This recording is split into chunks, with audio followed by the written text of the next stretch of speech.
लेकिन तात्सुया उसके पीछे का रीजन जानना चाहता था। कज़ामा बताता है कि उनका टारगेट दूसरी फैमिली थे, लेकिन दुश्मनों ने किसी को भी नहीं बख्शा। कज़ामा बताता है कि दुश्मन पानी के नीचे से कंट्रोल कर रहे हैं और सिचुएशन की गंभीरता को समझते हुए तात्सुया अपनी फैमिली के लिए सबसे ज्यादा सुरक्षित शेल्टर की मांग करता है और साथ में वो ये भी कहता है कि हमें कुछ हथियार भी दिए जाए। कज़ामा के पूछने पर वो कहता है कि मैं उनसे मेरी बहन को मारने का बदला जरूर लूंगा। कज़ामा कहता है लेकिन हम लोग आम जनता को हथियार प्रोवाइड नहीं कर सकते और वैसे भी हम चाहते हैं कि एनिमी हमें सरेंडर कर दे। तात्सुया कहता है कि मैं उन्हें सरेंडर करने का मौका ही नहीं दूंगा। कज़ामा कहता है ठीक है, हम लोग तुम्हें आर्मी के अंदर ज्वाइन कर लेते हैं, लेकिन तात्सुया कहता है कि नहीं, मैं आर्मी के ऑर्डर्स नहीं मानूंगा, मैं अपने तरीके से लड़ाई करूंगा, लेकिन क्योंकि हम दोनों का एनिमी एक ही रहेगा इसलिए हम लोग मिलकर लड़ेंगे। और कज़ामा भी उसका साथ देने के लिए रेडी हो जाता है। उसके बाद जब वो लोग जा रहे होते हैं तभी मियुकी उसे रोकने की कोशिश करती है और कहती है कि प्लीज मत जाओ, वहाँ पे तुम्हारी जान का खतरा हो सकता है। तात्सुया कहता है कि नहीं, मैं उनसे बदला लेके ही रहूंगा क्योंकि उन्होंने तुम्हें हर्ट जो किया है, और वैसे भी मेरी जिंदगी में सिर्फ एक ही चीज है जो कि मेरे लिए काफी ज्यादा कीमती है, जो कि हो तुम,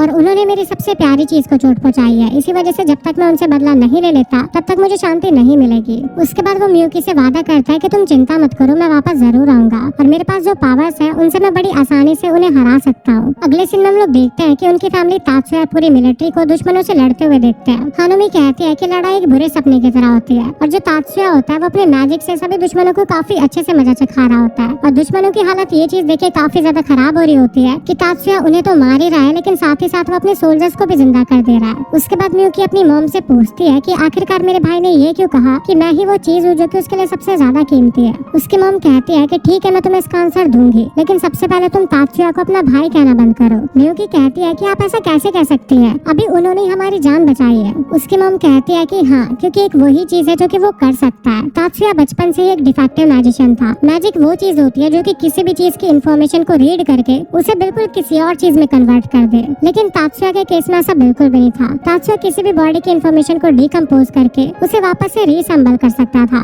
और इसी पावर का यूज करके उसने हमारी बॉडीज को रीअसेंबल किया और हमें जिंदा कर दिया। लेकिन हम इसे मैजिक नहीं कह सकते, इसी वजह से वो एक डिफेक्टिव मैजिशियन था और मैंने उसे ठीक करने के लिए उसके साथ काफी सारे एक्सपेरिमेंट किए ताकि आर्टिफिशियली उसके अंदर थोड़ा सा मैजिक डाला जाए, क्योंकि योत्सुबा परिवार अपने मैजिक के लिए जाना जाता है और तात्सुया बिना मैजिक के योत्सुबा परिवार का मेंबर नहीं रह सकता था। और तात्सुया के अंदर जो आर्टिफिशियल मैजिक डाला गया था वो किसी के भी नेचुरल मैजिक से काफी ज्यादा कमजोर था। इसी वजह से मेरा एक्सपेरिमेंट फेल हो गया और उस एक्सपेरिमेंट की वजह से तात्सुया ने अपने सारे फीलिंग्स और सारे इमोशंस खो दिए। और तुम्हें तुम्हारे क्वेश्चन का आंसर चाहिए था ना, तो उसका आंसर यही है कि भले ही तात्सुया ने अपने सारे इमोशंस खो दिए, लेकिन एक इमोशन उसके अंदर अभी भी था, जो कि था उसकी बहन के लिए उसका प्यार। और ये बात सुन के मियुकी रोने लग जाती है और वो कहती है कि आज तक मेरे भाई ने जो कुछ भी मेरे लिए किया है, क्या मैं कभी भी उसे रीपे कर पाऊंगी, और अब तो मेरी जिंदगी भी उसी की दी हुई है। उसके बाद हम देखते हैं दुश्मनों की सबमरीन को जो कि उन्हीं की तरफ आ रही थी। तभी तात्सुया उनके तरफ अपनी गन पॉइंट करता है और उसके अंदर से काफी बड़ी गन निकलती है जो कि उसने खुद ही बनाई थी।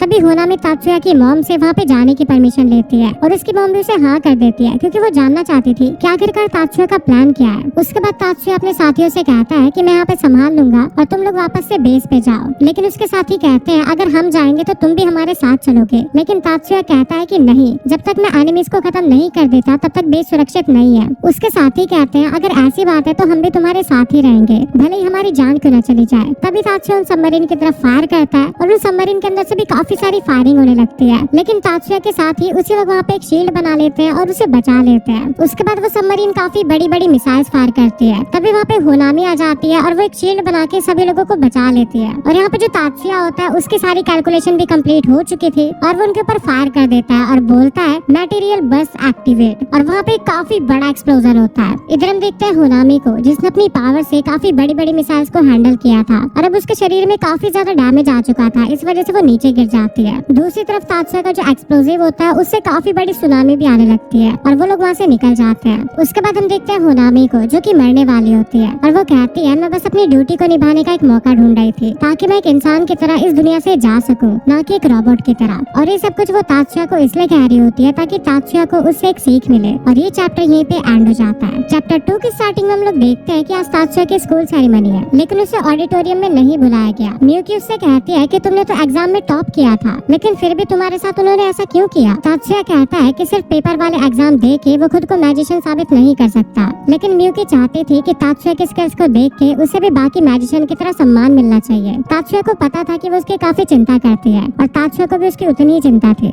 उसके बाद तात्सुया नेशनल यूनिवर्सिटी के बाहर खड़ा उसे निहार रहा होता है, जहाँ पे सभी लोग एलाइट मैजिशियन बनने के लिए कदम रखते हैं। तभी सामने से एक लड़की आती है और वो कहती है क्या मैं तुम्हारी कुछ मदद कर सकती हूँ, लेकिन तात्सुया कहता है नहीं मैं ठीक हूँ। वो लड़की स्टूडेंट काउंसिल के प्रेसिडेंट है और उसका नाम मियामी सागुसा है। तात्सुया उसे अपना इंट्रोडक्शन देता है और वहाँ से चला जाता है। जब वो ऑडिटोरियम में जाके बैठता है तब उसके पास एक लड़की आके बैठती है जो अपना नाम मित्सुकी शिबाता बताती है और उसकी दोस्त का नाम एरिका होता है। जिसके बाद सेरेमनी शुरू हो जाती है और स्टेज पे मियुकी को बुलाया जाता है और वो कहती है मैं नेशनल यूनिवर्सिटी का हिस्सा होने के लिए काफी शुक्रगुजार हूँ। कुछ देर बाद मिजुकी तात्सुया से पूछती है क्या मियुकी तुम्हारी सगी बहन है, क्योंकि तुम दोनों का ऑरा काफी ज्यादा मिलता जुलता है। तात्सुया उसके लोगों को पहचानने की स्किल्स की काफी तारीफ करता है, लेकिन मनी मन वो सोच रहा था कहीं मिजुकी हमारे सीक्रेट्स को जान न ले। तभी वहाँ पे मियुकी भी आ जाती है और तात्सुया उसे अपने नए दोस्तों से इंट्रोड्यूस करवाता है। तभी वहाँ पे प्रेसिडेंट मायूमी भी आ जाती है और वो तात्सुया को खुद से इंट्रोड्यूस करवाती है। अगले सीन में हम लोग देखते हैं जब मियुकी तात्सुया के लिए कॉफी बना रही होती है तो तात्सुया उससे पूछता है कि तुम इतनी ज्यादा परेशान क्यों लग रही हो। मियुकी कहती है कि मुझे प्रिंसिपल का वेलकम कॉल आया था, लेकिन उन लोगों ने तुम्हारे लिए एक वेलकम ईमेल तक नहीं किया और ये बात मुझे अंदर से खाए जा रही है। तात्सुया उसे समझाता है और कहता है कि तुम इन सब चीजों पे इतना ध्यान मत दो और इन्हें इग्नोर करो। उसके बाद वो लोग एक टेंपल जाते हैं जहाँ पे तात्सुया के ऊपर कुछ लोग हमला कर देते हैं, लेकिन तात्सुया उनसे काफी अच्छी फाइट करता है। दूसरी तरफ हम लोग देखते हैं मियुकी को जो कि मिस्टर याकुमो से, जो कि एक शिनोबी है, उनसे बातें कर रही होती है। मिस्टर याकुमो कहते हैं तुमने पहली बार हाई स्कूल ड्रेस पहनी है ना। मियुकी कहती है हाँ, हमारी सेरेमनी कल ही हुई है। उसके बाद याकुमो काफी अजीब सी बातें कर रहे होते हैं जिससे मियुकी काफी ज्यादा अनकंफर्टेबल हो रही होती है। तभी पीछे से तात्सुया उनके ऊपर हमला कर देता है और कहता है कि आप उसे काफी ज्यादा डरा रहे हैं और उन दोनों के बीच में लड़ाई शुरू हो जाती है। लेकिन जो याकुमो होता है वो काफी ज्यादा पावरफुल होता है और एंड में तात्सुया काफी ज्यादा थक के नीचे लेट जाता है। उसके बाद मियुकी उसके पास आती है और पूछती है तुम ठीक तो हो ना। तात्सुया कहता है हाँ, लेकिन तुम्हारे कपड़े काफी ज्यादा गंदे हो चुके हैं। उसके बाद मियुकी अपने मैजिक का इस्तेमाल करती है और दोनों के कपड़े सही कर देती है। फिर वो कहती है तुम्हें भूख लग रही होगी और वो मिस्टर याकुमो को भी खाना खाने के लिए इनवाइट करती है। अगले सीन में हम देखते हैं जब स्कूल में तात्सुया रजिस्ट्रेशन कर रहा होता है तो एक लियो नाम का लड़का उसे बताता है कि वहाँ पर रजिस्ट्रेशन के लिए कोई भी कीवर्ड का इस्तेमाल नहीं करता।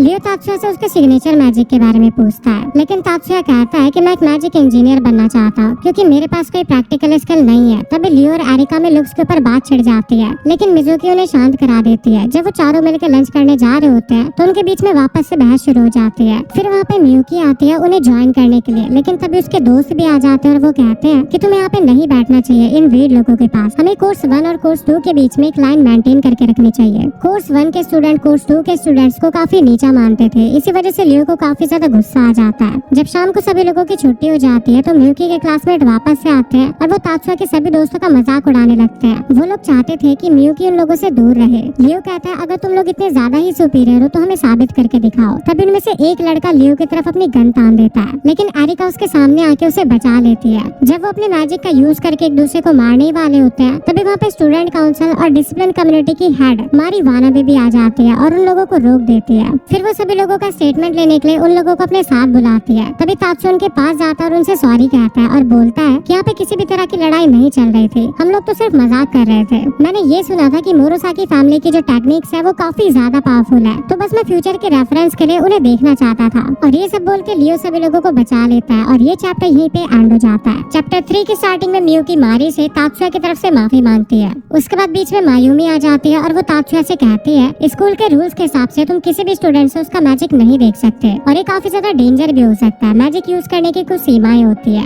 इस बार मैं तुम्हें माफ करती हूँ, लेकिन अगली बार कोई गलती मत करना। और क्योंकि मायूमी नहीं चाहती थी कि तात्सुया को कोई सजा हो, इसलिए मारी कहती है अगर प्रेसिडेंट ऐसा नहीं चाहती तो मैं भी तुम लोगों को माफ कर देती हूँ। फिर वो वहाँ से जाने लगती है, लेकिन जाते वक्त वो तात्सुया से उसका नाम पूछती है। तात्सुया कहता है मेरा नाम है शिबा तात्सुया, क्लास 1E से। मारी कहती है मैं तुम पे नजर रखूंगी और वहाँ से चली जाती है। उसके बाद मियुकी की क्लास का वो लड़का तात्सुया को अपना नाम शुन मोरासाकी बताता है और वो कहता है मैं मोरासाकी के मेन ग्रुप का मेंबर हूँ, और वो वापस से उसे धमकी देके वहाँ से चला जाता है। उसके बाद वहाँ पे एक लड़की आती है जिसका नाम होता है मित्सुई होनाका, और वो कहती है जो कुछ भी हुआ मैं उसके लिए माफी चाहती हूँ और आपने सिचुएशन को काफी अच्छी तरीके से संभाला। उसके बाद वो उसके साथ स्टेशन जाने के लिए पूछती है और जब वो लोग जा रहे होते हैं तब मियुकी उन्हें बताती है कि तात्सुया ही ऐसा है जिसे सीएडी के बारे में थोड़ी नॉलेज है। उसके बाद एरिका तात्सुया से कहती है कि तुम मेरी सीएडी के ऊपर भी थोड़ी नजर डालोगे क्या। तात्सुया कहता है मेरे अंदर अभी इतना कॉन्फिडेंस नहीं है कि मैं तुम्हारे जैसे यूनिक सीएडी को मॉडिफाई कर पाऊँ। अगले दिन प्रेसिडेंट मियामी खुद तात्सुया से मिलने आती है और वो मियुकी को भी हाई करती है। वो मियुकी के साथ लंच पे बैठ के कुछ बातें करना चाहती थी, इसलिए वो उन्हें स्टूडेंट काउंसिल ऑफिस में इन्वाइट करती है जहाँ पे सभी ऑफिसर्स भी उनके साथ लंच करते हैं। उस टेबल पे सुजुने, मारी और अजूसा बैठे होते हैं जो कि किसी न किसी पोस्ट पे होते हैं। उसके बाद मियुकी मारी से पूछती है कि क्या आप अपना लंच खुद ही प्रिपेयर करती हैं। मारी कहती है क्यों, तुम सरप्राइज हुई क्या?